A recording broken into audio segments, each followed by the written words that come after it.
Quand vous priez, ne multipliez pas les paroles vaines. Matthieu 6, 7.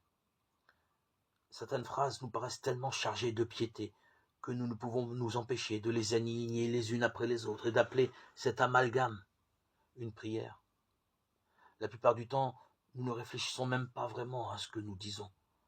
Par exemple, nous prions « Seigneur, accompagne-moi dans ce voyage, garde-moi ». Mais Jésus a dit « Je suis avec vous tous les jours », Matthieu 28, 20. Nous n'avons pas besoin de demander à Dieu qu'il nous accompagne si nous faisons déjà partie de sa famille.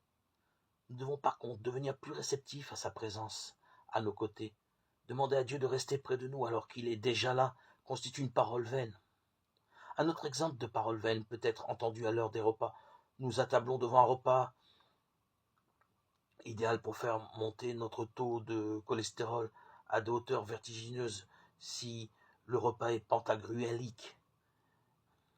Et nous allons en plus l'arroser copieusement d'alcool.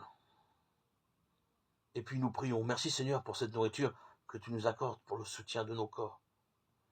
Quelle absurdité, quelle plaisanterie.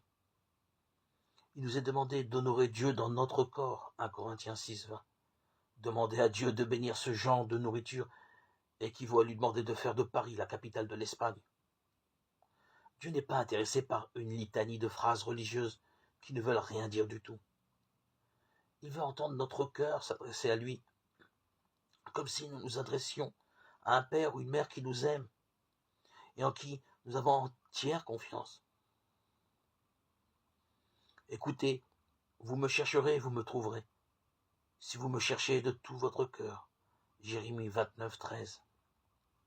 Dieu sait ce que nous ressentons et nos émotions ont de l'importance à ses yeux. Rien n'est plus important pour lui que les problèmes de notre vie quotidienne. Aussi, n'hésitons pas à lui en parler. Ouvrons-lui notre cœur.